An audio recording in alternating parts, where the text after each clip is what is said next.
تو ایک غلطی ان لوگوں نے پہلے یہ کیا کہ خالق کو مخلوق پر قیاس کیا. بھائی وہ مخلوق ہے، بے بس ہے، بے علم ہے، لاچار ہے، کمزور ہے، اس کی رسائی دنیا کے ذرے ذرے پر نہیں ہے، مگر رب العالمین قاہر ہے، قادر ہے، عالم ہے، دلوں کے بھیدوں کو جاننے والا ہے، کائنات کے ذرے ذرے کا علم رکھتا ہے، دن کی اجالے میں جو ہوتا ہے وہ بھی، رات کی تاریکی میں جو ہوتا ہے وہ بھی، سب چیزوں کا جاننے والا اللہ تعالیٰ ہے. اس کو کسی وسیلے کی کیا ضرورت ہے؟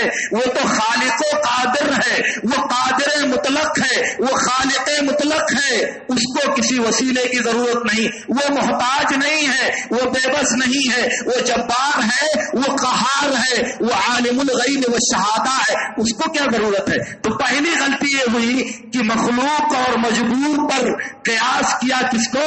خالق جبار کو، قادر مطلق کو. تو اب ظاہر ہے کہ خالق کو مخلوق پر قیاس کیا جائے گا تو غلطی تو ہوگی. اب اس غلطی سے بچنے کے لیے دوسرا راستہ اپنایا کہ بھائی جب ہم مخلوق تک نہیں پہنچ سکتے تو خالق تک کیسے پہنچیں گے؟ اس لیے اللہ تک پہنچنے کے لیے سیڑھی بنائی جائے، واسطہ بنایا جائے، وسیلہ بنایا جائے، اور پھر آ کر کے یہاں وہ شرک کے دلدل میں پڑے.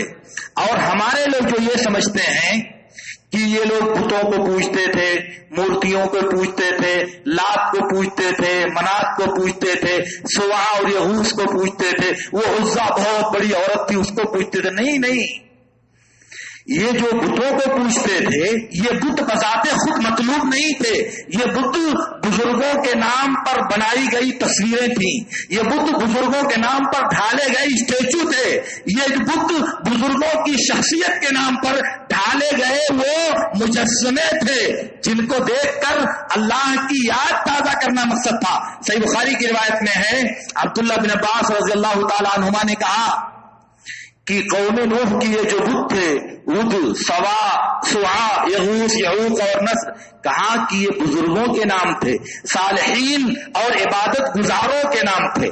جب ان کا انتقال ہو گیا تو شیطان ان کی اگلی نسل کے پاس آیا، کہا دیکھو تم لوگ ایسا کرو کہ یہ جو بزرگ تمہارے مر گئے ہیں ان کی تصویریں بنا کے گھروں میں رکھ لو.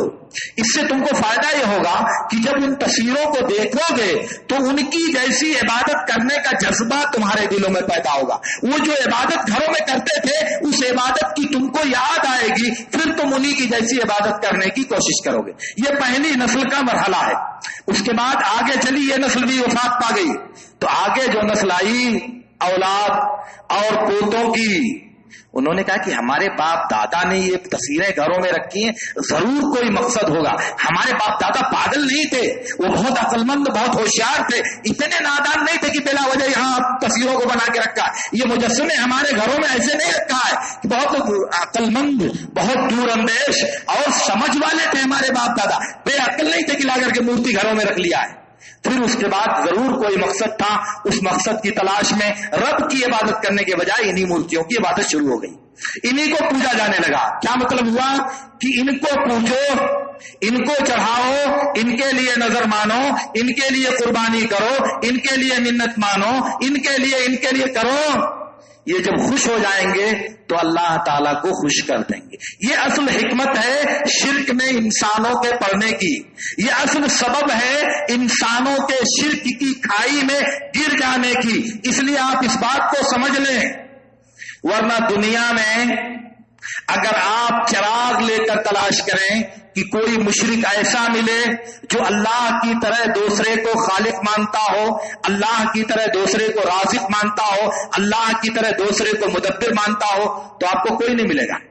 مشکل سے چند ایک دنیا میں پیدا ہوئی ہے تنویہ، ورنہ بقیہ کوئی نہیں ملے گا آپ کو. شرک کا جو سب سے بڑا دروازہ ہے وہ یہی عبادت کو اللہ کے علاوہ دوسروں کے لیے انجام دینا ہے، عبادت کو اللہ کے علاوہ دوسروں کے لیے کرنا اور اللہ کی عبادت میں دوسروں کو شریک کرنا. تو یہ میں کہنا چاہ رہا تھا کہ شرک اور اخلاص یہ دونوں دو اپوزٹ اور ایک دوسرے کی ضد ہیں. اگر اخلاص ہے تو شرک مر جائے گا، اس کا وجود نہیں ہوگا، اور اگر شرک ہے تو اخلاص نہیں پایا جائے گا اور وہ دم توڑ دے گا. اس لیے جس انسان نے اپنی عبادت میں اخلاص پیدا کیا وہ شرک سے مبرہ رہا، لیکن جس آدمی کے ہاں اخلاص نہیں رہا وہ شرک میں لازمی طور سے گرفتار ہوگا۔ البتہ شرک اکبر یہی ہے جو ابھی میں نے عرض کیا۔ البتہ دوسرا شرک ہے جو ہمارے ہاں عام طور سے پایا جاتا ہے، جسے شرک اصغر کہا جاتا ہے۔ شرک اصغر، شرک خفی، شرک السرائر۔ ابو سعید خدری رضی اللہ تعالیٰ عنہ کہتے ہیں کہ ایک دن ہم بیٹھ کر کے آپس میں گفتگو کر رہے تھے مسیح دجال کے بارے میں، بحث کر رہے تھے دجال کیا ہوگا، کیسا ہوگا، جیسے کہ مجلسوں میں چلتا ہے۔ اللہ کے نبی صلی اللہ علیہ وسلم آئے، کہا کیا بات کر رہے ہو؟ کہا ہم لوگ دجال کے بارے میں بات کر رہے ہیں۔ تو اللہ کے نبی صلی اللہ علیہ وسلم نے کہا میں تم کو ایسی چیز بتاتا ہوں جس کا مجھے تمہارے اوپر دجال سے زیادہ ڈر ہے۔ مجھے تمہارے اوپر دجال کا اتنا ڈر نہیں کہ تمہیں گمراہ کر دے گا، اس سے زیادہ مجھے تمہارے اوپر ایک دوسری چیز کا ڈر ہے کہ تم کو گمراہ کر دے گا۔ کہا اللہ کے رسول کیا ہے؟ کہا مجھے تمہارے اوپر شرک خفی کا ڈر ہے۔ کہا اللہ کے رسول شرک خفی کیا ہوتا ہے؟ کہا ان يدخل الرجل في الصلاة فيزين صلاته لما يرى من نظر الرجل إليه۔ کہا شرک خفی کیا ہوتا ہے؟ کہا کہ انسان نماز میں داخل ہوتا ہے اور درمیان نماز دیکھتا ہے کہ آدمی مجھے نماز پڑھتے ہوئے دیکھتا ہے، اس کو دیکھ کر نماز کو بہت اچھی پڑھنے کی کوشش کرتا ہے، نماز کو بہتر اور خوبصورت بنانے کی کوشش کرتا ہے۔ کہا یہ شرک خفی ہے۔ کہا کہ یہ شرک خفی ہے، اس کا مجھے تمہارے اوپر دجال سے زیادہ ڈر ہے۔ ایک دوسری حدیث میں اللہ کے نبی صلی اللہ علیہ وسلم نے فرمایا ان اخوف ما اخاف علیکم شرک السرائر، میں تمہارے اوپر سب سے زیادہ شرک سرائر کا خوف کھاتا ہوں۔ صحابہ نے کہا کہ اللہ کے رسول یہ شرک سرائر کیا ہے؟ پوشیدہ چیزوں کا شرک کیا ہے؟ کہا ان یصلی الرجل فیزین صلاته لما یری من نظر الرجال الیہ، نماز پڑھتا ہے اور دیکھتا ہے کہ کچھ لوگ مجھے دیکھ رہے ہیں تو نماز اچھی پڑھنے لگتا ہے، نماز میں تصنع اور بناوٹ کے ساتھ عام اوقات کی بنسبت بہتر نماز پڑھنے کی کوشش کرتا ہے۔ یہ ہے شرک اصغر، یہ ہے شرک سرائر، اور یہ ہے شرک خفی، اور اسی کا نام ہے دکھاوا، اسی کا نام ہے نمائش، اسی کا نام ہے مکاری کرنا۔ عبادت اللہ کے لیے ہونی چاہیے، بندے کو دیکھا عبادت کرتے ہوئے اور اب کیا کرنا، بہت اچھی طرح سے بہت خشوع اور خضوع کے ساتھ نماز شروع ہو گئی۔ تو یہ خشوع اور خضوع کس کے لیے کیا جا رہا ہے؟ یہ خشوع اور خضوع نماز میں بہتری، نماز میں خوبصورتی، نماز میں عمدگی کس کے لیے پیدا کی جا رہی ہے؟ اللہ کے نبی صلی اللہ علیہ وسلم نے کہا یہی شرک خفی ہے۔ ایک مرتبہ ابو موسیٰ اشعری، ابو علی باہلی کہتے ہیں کہ ایک مرتبہ، باہلی نہیں کاہلی، ابو علی کاہلی رحمت اللہ علیہ کہتے ہیں کہ ایک مرتبہ ابو موسیٰ اشعری نے خطبہ دیا۔ خطبہ دیتے ہوئے انہوں نے کہا کہ کیا بات ہے، کچھ لوگ شرک خفی اور شرک اصغر کا شکار ہو جاتے ہیں، عبادت کرتے ہیں، عبادت میں شرک اصغر میں مبتلا ہو جاتے ہیں۔ تو دو لوگ کھڑے ہوئے، کہا کہ دیکھو اس کی دلیل دو ورنہ ہم عمر کے پاس چلتے ہیں، اجازت ملے تب بھی، نہیں ملے گی تب بھی ہم عمر کے پاس چلتے ہیں۔ کہا نہیں بیٹھو تو میں تم کو دلیل دیتا ہوں۔ ابو موسیٰ اشعری رضی اللہ تعالیٰ عنہ نے کہا کہ ایک مرتبہ اللہ کے نبی صلی اللہ علیہ وسلم ہمارے سامنے خطبہ دینے کے لیے کھڑے ہوئے تو آپ نے کہا اتقوا الشرک فإنہ اخفی من دبیب النمل، کہا شرک سے بچو، شرک سے بچو۔ دوسری روایت میں ہے اتقوا الشرک الخفی، اتقوا الشرک الاصغر، چھوٹے شرک سے بچو۔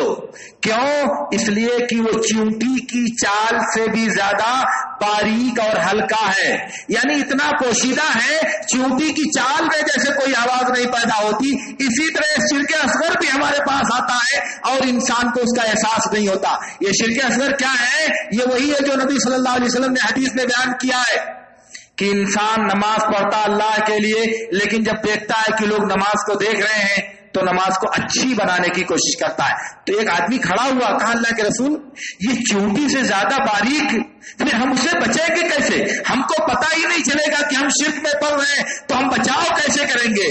تو اللہ کے نبی صلی اللہ علیہ وسلم نے کہا قولوا اللہم انا نعوذ بک ان نشرک بک شیئا نعلمہ ونستغفرک لما لا نعلمہ. کہا تم لوگ کہو اے اللہ ہم تیری پناہ چاہتے ہیں کہ تیرے ساتھ کسی چیز کو جان بوجھ کر ہم شریک ٹھہرائیں, کہ ہم جان بوجھ کر کسی چیز کو تیرے ساتھ شریک ٹھہرائیں. ہم اس بات سے تیری پناہ چاہتے ہیں اور تیری مغفرت چاہتے ہیں اس چیز سے جس کو ہم نہیں جانتے, جس کا ہمیں علم نہیں ہے. گویا کہ انسان اللہ تعالیٰ سے جب یہ دعا کرے گا تو اللہ تعالیٰ اس کو شرک اصغر سے بچائے گا, کیونکہ وہ اپنی کوشش بھر شرک سے بچنے کی کوشش کرتا ہے, اور جو اس کو معلوم نہیں ہے اس کے بارے میں اللہ تعالیٰ سے مغفرت مانگتا ہے, تو اللہ رب العالمین اس کو پناہ دے گا, اللہ رب العالمین اس کو بچائے گا. اس لیے یہ جو شرک اصغر ہے یا شرک خفی ہے یا شرک سرائر ہے, یہ سب ایک ہی چیز کے نام ہیں, اور وہ ہے کسی عمل کو اللہ کے ساتھ ساتھ مخلوق کو دکھانے کے لیے انجام دینا, مخلوق کی نظر پڑنے پر اس کو بہتر بنانے کی کوشش کرنا, یہی شرک خفی ہے. اس کے بارے میں ہمیں متنبہ اور ہوشیار رہنا چاہیے میرے دوستو. اللہ کے نبی صلی اللہ علیہ وسلم نے ارشاد فرمایا, بخاری اور مسلم کی روایت میں ہے, من سمع اللہ بہ ومن یرائی اللہ بہ.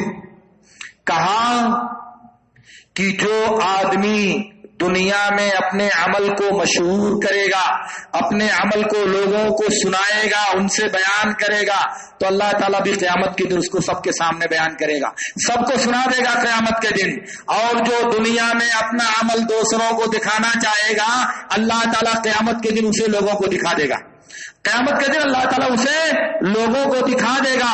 دوسری حدیث میں نبی صلی اللہ علیہ وسلم نے کہا, من قام مقام سمعۃ سمع اللہ بہ ومن قام مقام ریاء راء اللہ بہ. کہا کہ جو دنیا میں شہرت طلبی کے مقام پر کھڑا ہوگا, عبادت کے ذریعہ حصول شہرت جس کا مقصد ہوگی, تو اللہ تعالیٰ قیامت کے دن ساری مخلوق کے سامنے اس کا پرچار کر دے گا.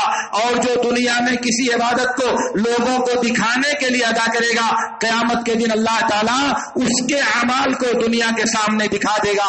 اور اس کی صورت ہے حدیث میں اللہ کے نبی صلی اللہ علیہ وسلم نے فرمایا, کہا کہ جو شخص دنیا میں اللہ کی عبادت کے ساتھ دوسروں کو شریک کرتا تھا, اللہ تعالیٰ اس کے عمل کو باطل کر دے گا اور کہے گا کہ جاؤ دیکھو جن کے لیے تو نے عبادت کی تھی وہ کچھ تم کو دیتے ہیں کہ نہیں دیتے ہیں, دیتے تم کو کہ نہیں دیتے, جن کے دکھا رہے تھے تم, جن کو تم سنا رہے تھے, جن کی سامنے تم نمائش کرنے کے خواہش مند تھے دنیا میں, ذرا جاؤ دیکھو حل تجد عندهم جزاء, کوئی بدلہ دیتے ہیں تم کو, کوئی ثواب ملتا ہے تم کو. تو یہ دکھانے کی صورت ہے کہ اللہ رب العالمین دنیا میں عبادت جو دکھاوے کے لیے شہرت کے لیے کرتے ہیں ان کو اللہ تعالیٰ قیامت کے دن بے اجر کر دے گا, بے جزا کر دے گا. اور کہا جاؤ اذهبوا الى الذين كنتم تراؤون بهم في الدنيا هل تجدون عندهم من جزاء.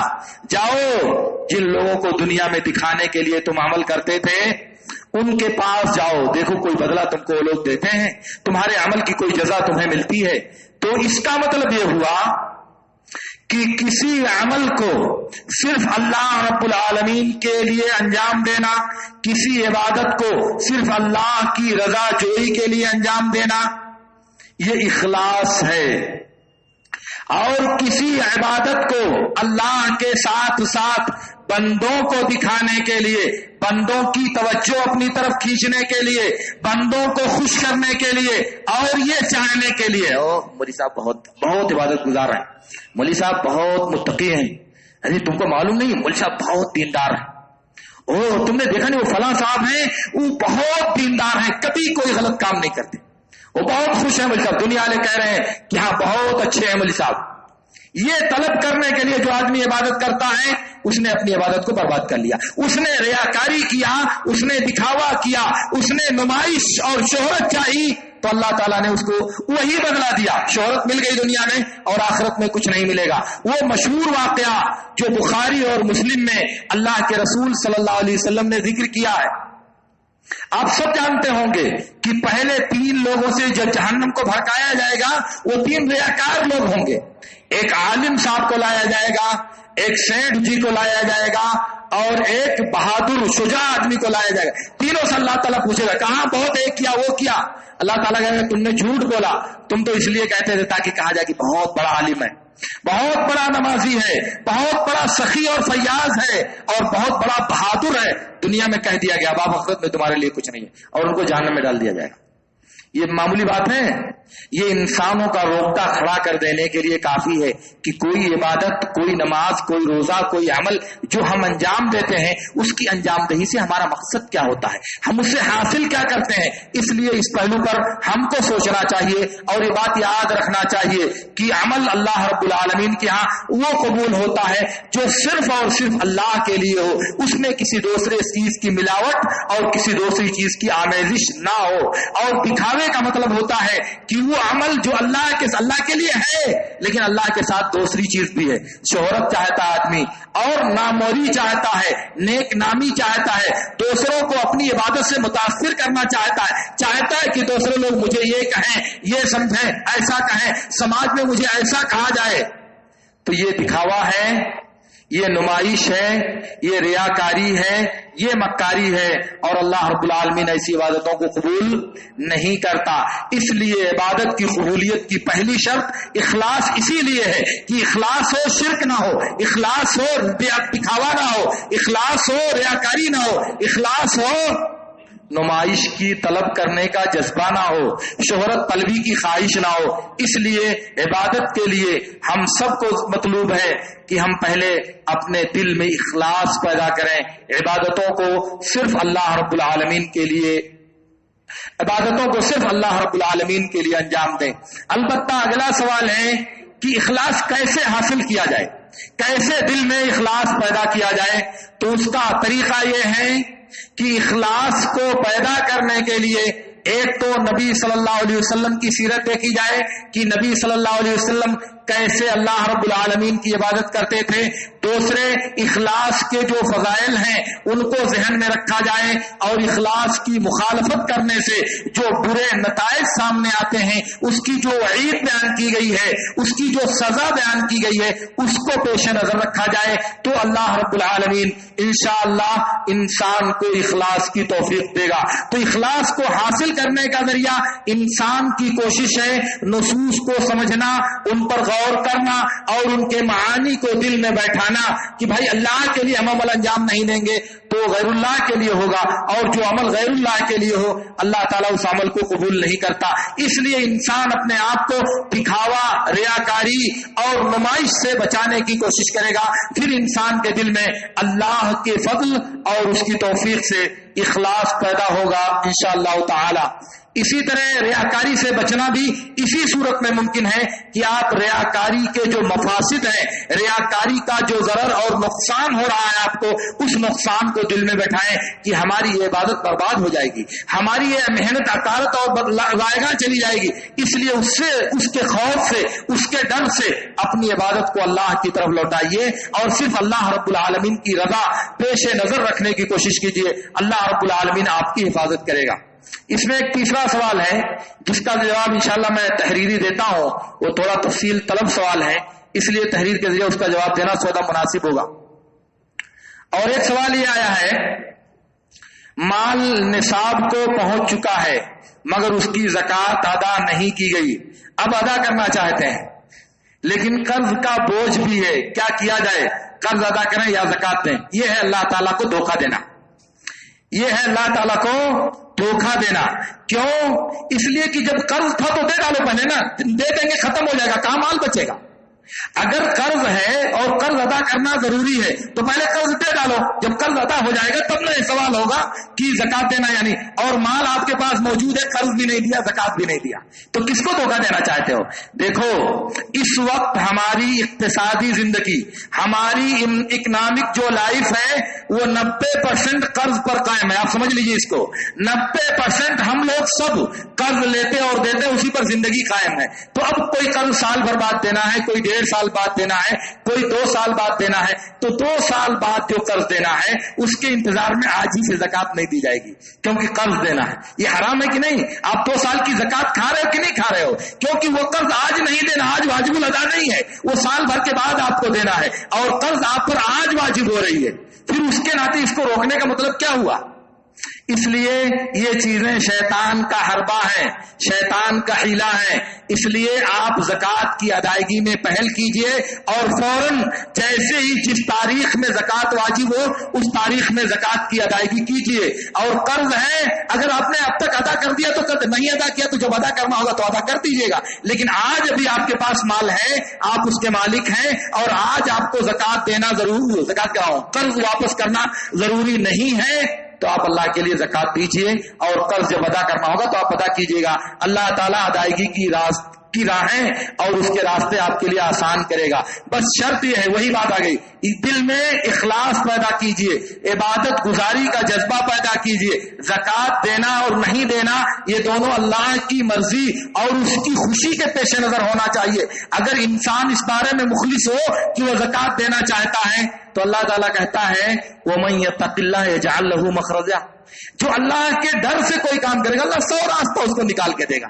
اور آپ پہلے سے سانس پھول رہی ہے، زکات دوں کی صدقہ دوں، زکات دوں کی قرض دوں، زکات نہیں، یہ دھوکہ ہے، یہ شیطان آپ کو گمراہ کر رہا ہے، شیطان آپ کے نفس میں وسوسہ ڈال رہا ہے. آج کی تاریخ میں زکات واجب ہوئی، آج زکات دیجیے، مال ہے آپ کے پاس، اور جب قرض دینا ہوگا تو قرض دیجیے گا. ابھی تک تو نہیں دیا آپ نے، اگر آپ کے ضروری تھا تو دے دیجیے، دے دیں گے، بات ختم ہو جائے گی، سوال ہی نہیں پیدا ہوگا، کیونکہ مال نہیں رہ گیا آپ کے. لیکن مال بھی رکھے ہوئے ہیں، قرض بھی نہیں دے رہے ہیں اور زکات بھی نہیں دینا چاہتے، تو یہ دھوکہ کس کو دینا چاہتے ہیں آپ؟ اپنے آپ کو کہ اللہ تعالیٰ کو؟ اس لیے یہ بات مناسب نہیں ہے، بلکہ زکات فوراً ادا کی جائے، اور جب قرض دینے کا وقت آئے تو قرض دے دیجیے. پھر اللہ رب العالمین ہمیں ان سب باتوں کی توفیق عطا فرمائے.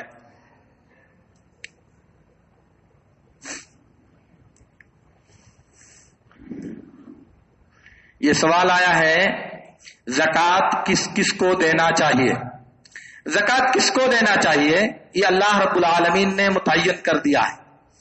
انما الصدقات للفقراء والمساکین والعاملین علیہا وفی الرقاب والغارمین والمؤلفۃ قلوبہم وفی سبیل اللہ. اللہ رب العالمین نے 8 مصارف متعین کیے ہیں، 8 جگہیں، 8 لوگ یا 8 قسم ہیں جن میں آپ زکات دے سکتے ہیں. کسی میں بھی دے سکتے ہیں، سب میں دے سکتے ہیں، کسی ایک کو پوری زکات دے دیں تب بھی، لیکن ان 8 میں سے ہونا چاہیے. ایک فقیر، مسکین، زکات وصول کرنے والا، وہ بھلے مالدار ہو لیکن زکات وصول کرتا ہے، اس میں نوکری کرتا ہے. اور پھر اس کے بعد مسافر جو پریشان حال ہو، اس کا مال کٹ گیا ہو، منزل تک پہنچنا چاہتا ہے، ہو سکتا ہے کہ وہ اپنے گھر میں مالدار ہو مگر یہاں اس کو ضرورت پیش آ گئی تو زکات کے ذریعہ اس کی مدد کی جا سکتی ہے.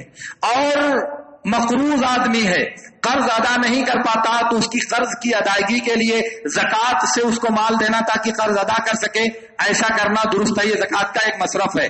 اسی طرح سے وہ آدمی جو کافر ہے لیکن وہ اسلام کی طرف مائل ہے تو اس کو اسلام میں داخل ہونے کے لیے، اسلام کی رغبت دلانے کے لیے، جس کو کہا جاتا ہے تالیف قلب کے لیے، اس کو زکات دی جاتی ہے. زکات کے کسی بھی مصرف میں غیر مسلموں کا کوئی حق نہیں ہے. یہ تنہا ایک صورت ہے کہ اگر کوئی آدمی اسلام کی طرف مائل ہے، اسلام سے دلچسپی رکھتا ہے تو اس کی دلجوئی کے لیے اس کو زکات دی جا سکتی ہے تاکہ وہ اسلام میں داخل ہو جائے. اور پھر گردن آزاد کرنے کے لیے، گردن آزاد کرنے کا مطلب جیسے غلام ہے اس کو آزادی دینے کے لیے زکات کے پیسے سے اس کو خرید کر آزاد کیا جا سکتا ہے. اور موجودہ زمانے میں دوسری صورت یہ بھی ہے کہ جو